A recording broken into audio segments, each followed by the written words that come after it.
द्वितीय वर्ष की अगली कक्षा में आपका स्वागत है। आज हम पढ़ेंगे ऊन के बारे में, जो कि जांतव रेशा है। जांतव रेशा यानी कि जो कि जंतुओं से प्राप्त होता है रेशा, वह कहलाता है जांतव रेशा। इसके बारे में मैं आपको पहले बता चुकी हूँ, जो कि ऊन इसके श्रेणी में आता है। ऊन का सर्वप्रथम जो ऊनी वस्त्र का निर्माण है वो सर्वप्रथम इंग्लैंड में हुआ था। ऊनी वस्त्र निर्माण की दृष्टि में सबसे पहला जो स्थान है वह है इंग्लैंड का। इंग्लैंड के बाद हम कह सकते हैं कि जो पूर्व के ऐतिहासिक जो तथ्य है उनके अनुसार उनका जो जन्म स्थान है वह मेसोपोटामिया कहा गया है। ऐतिहासिक तथ्यों के हिसाब से, तथ्यों के अनुसार उन जन्म स्थान जो है वह मेसोपोटामिया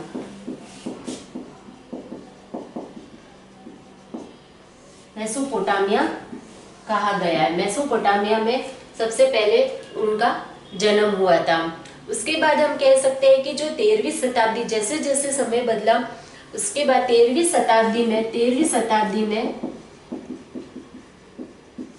ऊन जो है, उनका जो निर्माण है, उनसे जो वस्त्र उत्पादन है वह क्षेत्र सबसे पहले स्पेन कहा गया है, जिसमें कि मेरिनो ऊन प्रसिद्ध है। स्पेन में हुआ है 13वीं शताब्दी में, जिसमें कि मेरिनो नामक ऊन प्रसिद्ध है। लेकिन भारत में जो है ऊन उत्पादन सर्वप्रथम कहाँ पे हुआ है? कश्मीर में, जिसमें कि कश्मीर में जो ऊन बनी है वो उसमें सबसे ज्यादा जो प्रसिद्ध है वह है पश्मीना ऊन, जिससे कि शॉलें वगैरह बनाई जाती है। पश्मीना शॉल जो कह सकते हैं हम, वह सबसे प्रसिद्ध है। इसके बाद आते हैं उनके जो प्राप्ति के जो साधन है। ऊन जो है वह हमें किस किस से मिलती है? जैसा कि आप सभी जानते हैं, मेन ऊन किससे मिलती है? भेड़ों से। लेकिन इसके अलावा भी ऊन कई साधन ऐसे हैं जिससे प्राप्त होती है, जैसे कि ऊंट है। कई तरह के ऐसे 2 कुबड़ वाले ऊंट होते हैं। कुछ ऐसे ऊंट होते हैं जो कि बैक्ट्रियन ऊंट कहलाते हैं, जो कि ठंडे प्रदेशों में अधिक मात्रा में पाए जाते हैं। तो उन ऊंटों से है, बकरी से है, और जैसे कि कैसे खरगोश से, इस तरीके के जानवर है जिससे कि ऊन प्राप्त होती है। यानी कि भेड़ों में तो सबसे अच्छी जो ऊन प्राप्त होती है वह मेरिनो नामक जो भेड़ होती है उससे सबसे अत्यधिक और अच्छी ऊन प्राप्त होती है। उसके अलावा ऊन के और कई है, जैसे ऊन प्राप्ति के साधन जो है उसमें आता है सबसे पहले भेड़ है। जो भेड़ में सबसे पहले मेरिनो ऊन सबसे अच्छी होती है। फिर बकरी में कहा जाए, बकरी के संदर्भ में जाता है तो अंगोरा बकरी है, कश्मीरी बकरी है, वह सबसे अच्छी होती है।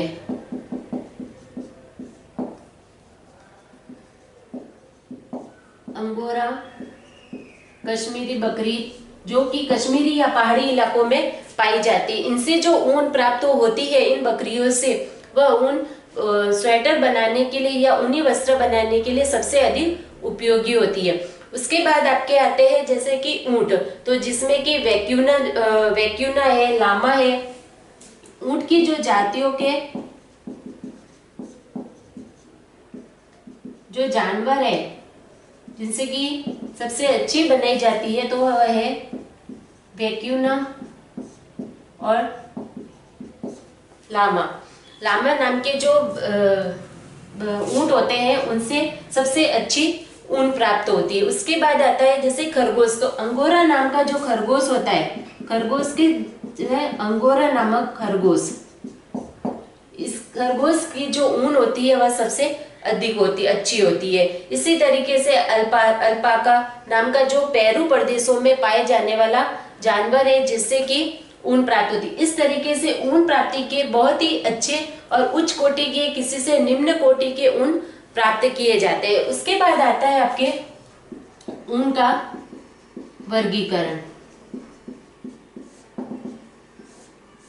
ऊन का वर्गीकरण यानी कि ऊनों को किस किस तरह से बांटा गया है। तो ऊन जो है, हमें जो ऊन प्राप्त होते हैं वह कई तरीकों से अलग अलग, जैसे मैंने आपको बताया इसके प्राप्ति के साधन होते हैं, तो ऊन भी कई तरह की ऊन हमें प्राप्त होती है। क्योंकि इनके साधन जैसे जैसे अलग होते हैं, वैसे कि वैसे हर साधन से अलग अलग ऊन प्राप्त होती है, इसलिए उनका वर्गीकरण किया गया है। तो सबसे पहले आता है मेमने की ऊन। मेमने की ऊन से तात्पर्य है जो भेड़ का जो बच्चा होता है, छोटा बच्चा, उससे जो ऊन प्राप्त की जाती है वह कहलाती है मेमने की ऊन। इस ऊन को मेमने के जैसे पीठ से है, गर्दन से जो ऊन ली जाती है वह उच्च कोटि की ऊन प्राप्त होती है। लेकिन इसके अलावा जैसे कि पैरों से, उनके पैरों से जो ऊन प्राप्त होती है वह निम्न कोटि की, यानी कि उनसे वस्त्र बनाने के लिए ज्यादा उपयोगी नहीं होते, उनसे अन्य वस्तुएं या वस्त्र बनाए जाते हैं। उसके बाद आता है सेकंड हॉगेट ऊन। हॉगेट ऊन होती है जो कि 12-14 माह के जो भेड़ें होती है उनसे जो प्राप्त की जाती है, 12-14 माह के भेड़ों से जो ऊन प्राप्त की जाती है वह कहलाती है हॉगेट ऊन। उसके बाद आती है तीसरी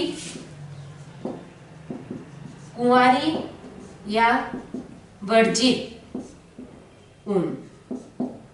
ये कह सकते हैं कि कुंवारी ऊन जिस तरीके से जैसे कुंवारी लड़की होती है उसी तरीके से एकदम कुंवारी यानी कि शुद्ध, अच्छी और एकदम साफ जो ऊन होती है वह कहलाती है, जिसको कि किसी तरीके से काटा गया ना हो। यानी कि बचपन से लेके जब भेड़ बड़ी होती है तब तक उसको उसके ऊपर से एक बार भी ऊन नहीं ली गई हो या उसके ऊपर से बालों को नहीं हटाया गया हो, वो ऊन कहलाती है कुंवारी ऊन। यानी कि एकदम जो नई हो वह कहलाती है कुंवारी ऊन। उसके बाद आता है फोर्थ वेदर ऊन।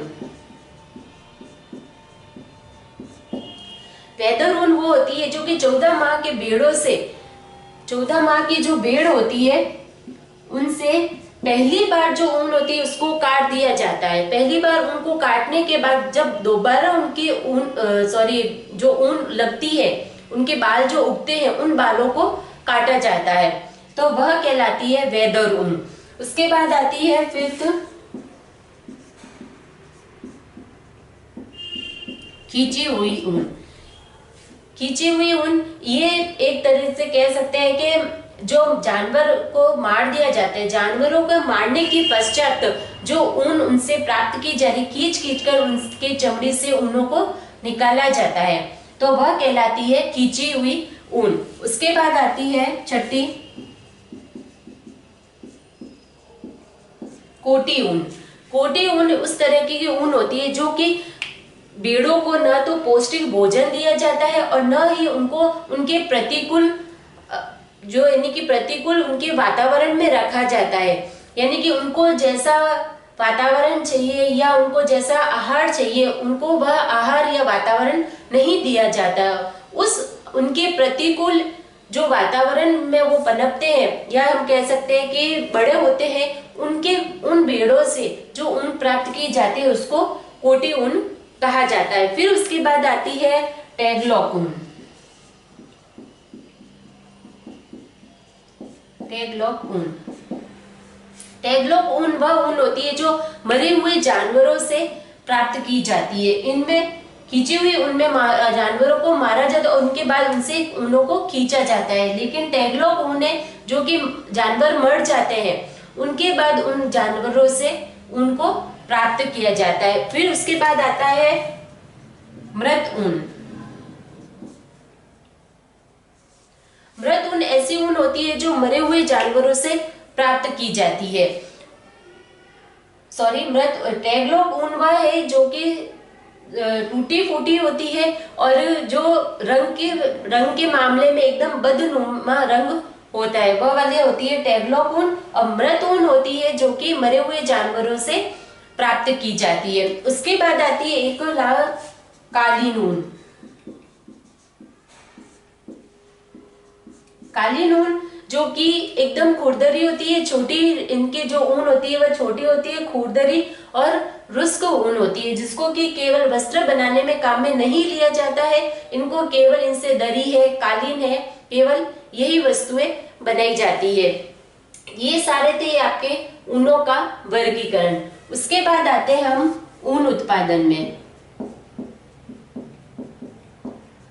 ऊन उत्पादन में सर्वप्रथम ऊन प्राप्त करना।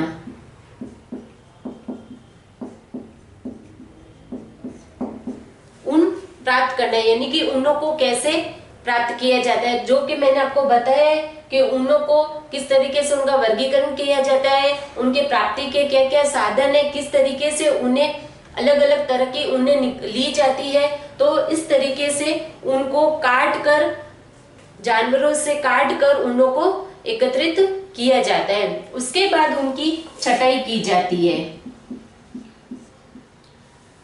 छटाई में जो जैसे जो ऊन प्राप्त की जाती है, तो मैंने बताया ऊन अलग अलग साधनों से कई प्रकार की ऊनें एकत्रित की जाती है। तो उनके बाद उनका छटाई का काम किया जाता है। उनमें से जो उपयुक्त वस्त्र बनाने के लिए जो ऊन उपयुक्त होती है उनको अलग किया जाता है। जो अन्य वस्त्र बना, जैसे दरी पट्टी है, चटाई है, कारपेट है, कालीन है, ये बनाने के लिए जिन ऊनों का उपयोग किया जाता है उनको अलग किया जाता है। यानी कि जो वस्त्र, ऊनी वस्त्र बनाने की दृष्टि में जो सर्वप्रथम उपयुक्त और उच्च कोटि की ऊन होती है उनको छटाई के द्वारा अलग किया जाता है। यह कार्य कई बार हाथों से भी किया जाता है और आजकल आधुनिक युग में यह कार्य मशीनों के द्वारा किया जाता है। इसके बाद आता है सफाई व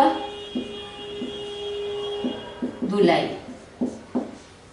सफाई और धुलाई का कार्य, जो कि इसमें जो छटाई वगैरह की जाती है, ऊन प्राप्त की जाती है, उसमें कई तरह से अशुद्धियां रह जाती है।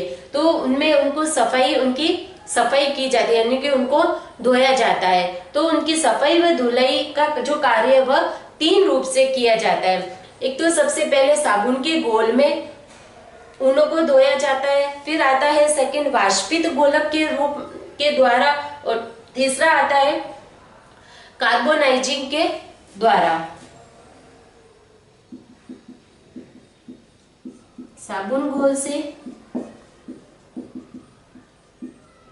वाष्पित गोलक के रूप में, और तीसरा आता है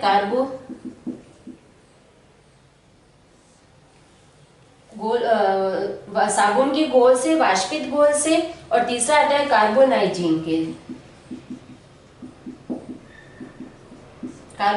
के द्वारा। साबुन में घोल में जैसे कि इसमें बड़े बड़े 4 हौज होते हैं। इनमें धुलाई के कार्य में बड़े बड़े 4 हौज लिए जाते हैं, जिसमें से एक में साबुन का घोल किया जाता है और बाकी 3 में साफ पानी भरा जाता है। ऊन को सबसे पहले साबुन के घोल में डाला जाता है, फिर उन्हीं ऊनों को वापस दूसरे, तीसरे, चौथे हौजों में डालकर साफ पानी में धोया जाता है। यह सारा जो कार्य होता है वह मशीनों के द्वारा पूरा किया जाता है। फिर उसमें आता है सेकंड, जैसे वाष्पित गोलक के द्वारा, जैसे कि बेंजीन है, नेफ्ता है, ये ऐसी चीजें होती है जिससे कि ऐसे गोलक पदार्थ है जिनके द्वारा उनको धोया जाता है, वाष्पित क्रिया द्वारा उनको धोया जाता है। फिर उसके बाद आता है कार्बोनाइजिंग द्वारा। कार्बोनाइजिंग में जैसे कि सल्फ्यूरिक अम्ल का उपयोग किया जाता है, हाइड्रोक्लोराइक अम्ल का उपयोग किया जाता है, जिसके द्वारा कि वस्त्रों को साफ किया जाता है या उनको धोया जाता है।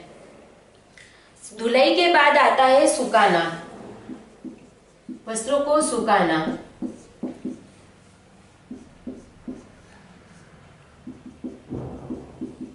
वस्त्रों को जब उनकी सफाई और धुलाई की जाती है, जब तो उसमें वस्त्र गीले हो जाते हैं, वो ऊनी जो ऊन होती है, रेसे, वो गीले हो जाते हैं। तो उनको उसके बाद सुखाने की प्रक्रिया की जाती है। उनको सुखाने के लिए उन सब ऊनों को अलग अलग बिखेर कर उनको सुखाया जाता है, लेकिन उनको कुछ उनमें नमी रखी जाती है, जिसके कारण कि इनकी जो रेसे होते हैं वह कड़क न हो पाए।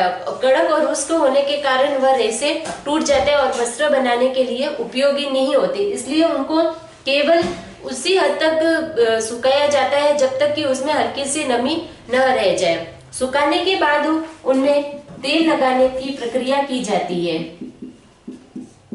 तेल लगाने से वह वस्त्र में मुलायम और चिकनाहट दी जाती है। जब वस्त्र सूख जाते हैं तो उसमें कुछ न कुछ % तक उसमें रुक्षपन या कह सकते हैं कि कड़कपन रह जाता है। उस कड़कपन को दूर करने के लिए, वस्त्र रेशों को मुलायम बनाने के लिए वापस उनमें तेल लगाने की प्रक्रिया की जाती है। तेल लगाने के बाद उन सारे वस्त्रों को, रेशों को मिश्रित किया जाता है। मिश्रित करना, तेल लगाने के बाद जो भी रेशे होते हैं उन सब सारे रेशों को आपस में मिलाया जाता है ताकि उनमें जो ये सारी प्रक्रिया हुई वह अच्छे से हो सके। मिश्रित करने के बाद इसमें धुनाई का कार्य किया जाता है। धुनाई में रेशे को एक समांतर बनाया जाता है। इन सबकी रेशों की बुनिया बनाने के बाद उनकी एक समांतर बनाया जाता है। एक समांतर बनाने के लिए इनमें जो एक मशीन में होती है जिसमें कि बड़े बड़े 2 पार्टे लगे होते हैं, जिनमें कि जो दांत होते हैं वह नुकीले दांतों के जैसे उनमें तार बंधे होते हैं। उनके कारण उनकी धुनाई का कार्य कह सकते हैं या कंघी करना जिसे कहते हैं वह भी किया जाता है, जिनके कारण उनमें जो रेशे होते हैं वह अत्यधिक पतले बन जाए, रेशों की जो मोटाई होती है वह पतली हो जाए और उसके अलावा कंघी करने से रेशे पतले होने के साथ साथ उनमें समानांतर हो जाए। ये सारी क्रिया होती है कंघी करने के बाद। कंघी करने के बाद उसमें आती है खींचना।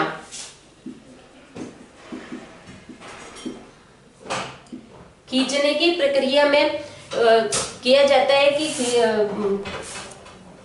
इसमें रेशों को मशीनों के द्वारा खींचा जाता है। खींचने के अलावा इनके लिए कुछ लंबाई बढ़ जाती है और उसके अलावा उनका व्यास कम हो जाता है, उनको पतला बनाया जाता है और समानांतर बनाया जाता है। खींचने के बाद उनकी कताई की जाती है। कताई की क्रिया में इसमें ऐंठन दी जाती है। जैसे कि खींचना किया जाता है तो इसमें जो पुनिया बनी है उसकी वो पुनिया जो होती है वह कताई करने के लिए तैयार रहती है। कताई करने के उपरांत उसमें ऐंठन दी जाती है। ऐंठन देने से कपड़ा, रेशे बहुत ही मजबूत आकृति के बन जाते हैं। फिर उसके बाद आते हैं उसमें बुनाई। बुनाई, जो रेशे पुनिया जो कताई करने के बाद जो पुनिया तैयार होती है वह बुनाई के लिए आगे प्रक्रिया के लिए दी जाती है। बुनाई के द्वारा जो होते हैं उनमें, बुनाई के बाद उनमें जैसे कि बनाने की प्रक्रिया, रेशों से वस्त्र बनाने की प्रक्रिया शुरू की जाती है, यानी कि वस्त्र बनने के लिए वह रेशे तैयार किए जाते हैं। बुनाई के बाद इसमें भराई का कार्य किया जाता है। भराई में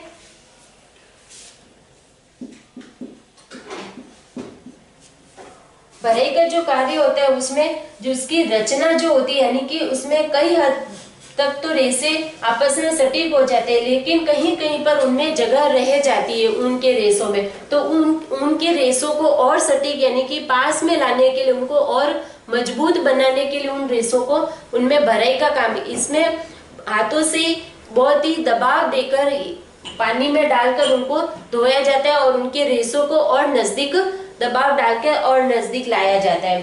भराई के बाद इसमें ब्लीचिंग का कार्य किया जाता है। ब्लीचिंग, जो कि इन सारी प्रक्रियाओं के दौरान जो उन रेशों में जैसे पीलापन या कुछ हद तक अशुद्धियां रह जाती है, वह सारी अशुद्धियां, पीलेपन को दूर करने के लिए ब्लीच की प्रक्रिया की जाती है। ब्लीचिंग के बाद लास्ट आती है परिसज्जा। ब्लीचिंग करने के बाद जो वस्त्र तैयार होता है उस पे हाथ से या मशीनों के द्वारा परिसज्जा यानी कि कलाकृतियां डाली जाती है या उनको इस तरीके से तैयार किया जाता है ताकि वह देखने में बहुत ही सुंदर और अच्छे लगे। ये सारी जो थी उत्पादन यानी कि ऊन के जो रेशे हैं उनको वस्त्र बनाने तक ले जाने के, वस्त्र बनाने की जो प्रक्रिया होती है वह सारी किस तरीके से होती है वह बात है। इसके बाद आती है आपकी विशेषताएं।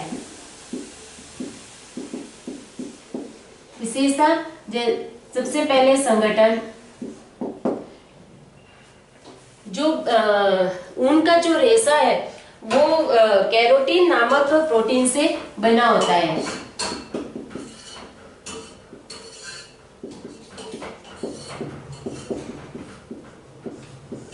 ऊन का जो रेशा होता है वह प्रोटीन से बना होता है, जो कि कैरोटीन नामक प्रोटीन है। इस कैरोटीन नामक प्रोटीन में कार्बन, हाइड्रोजन, ऑक्सीजन, सल्फर ये सारे अणु उपस्थित होते हैं।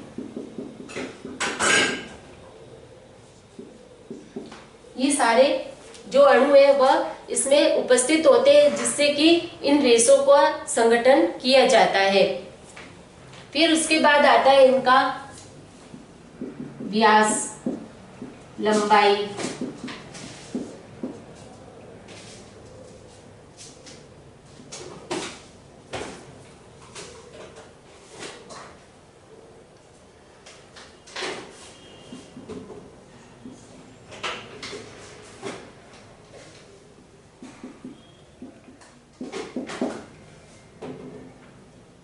प्रत्यास्थता, प्रतिस्कंदता,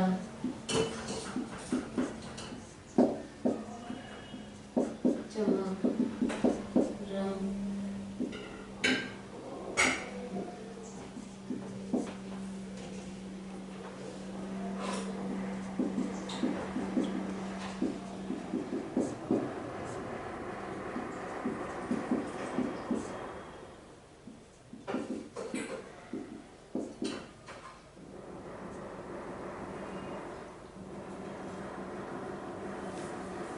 संगठन व्यास है तो इसका व्यास, ऊनों का जितना व्यास कम होगा वही ऊन उतने पतले होंगे और उससे बना वस्त्र भी मजबूत होगा। ऊन जितने मोटे होंगे, जितना व्यास उनका मोटा होगा, उनकी मोटाई उतनी अधिक होगी और वह उतने ही कमजोर और रुस्क वस्त्र बनते हैं। फिर है लंबाई, ऊन की जो रेशों की जो लंबाई होती है वह जितनी अधिक होगी, ऊन उतनी ही मजबूती से बनेंगे, उनके जो वस्त्र होंगे उतनी ही मजबूती से बनेंगे और उनमें ऐंठन बहुत ही अच्छे से दी जाती है।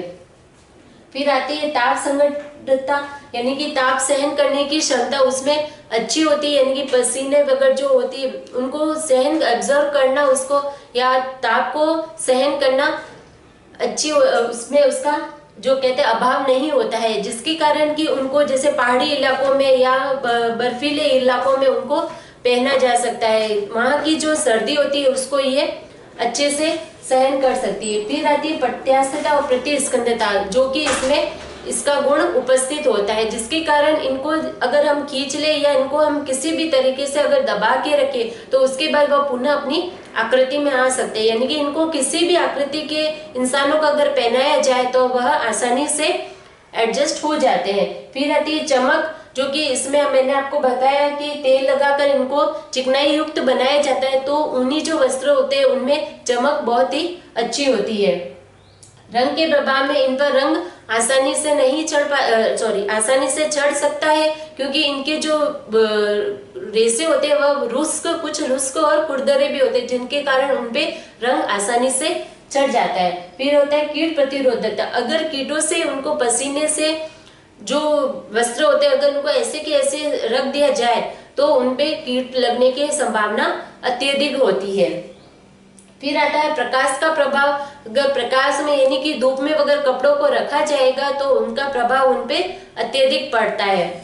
एक आता है इसमें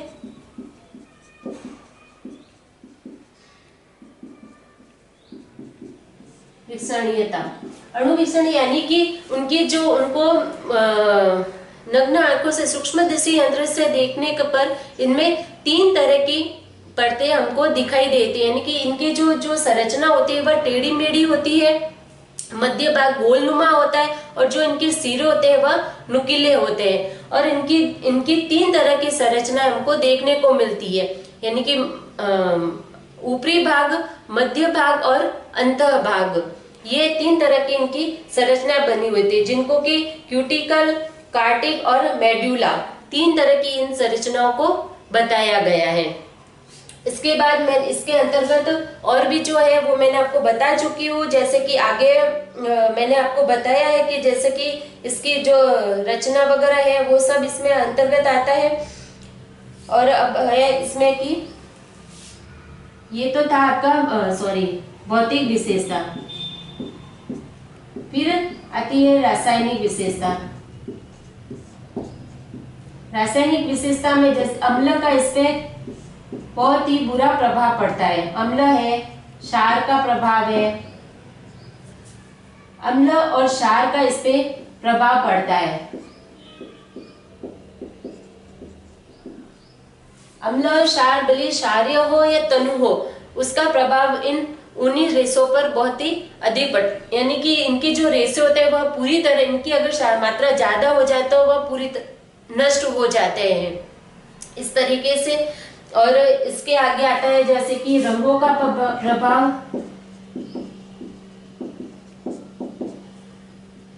प्रकाश का प्रभाव,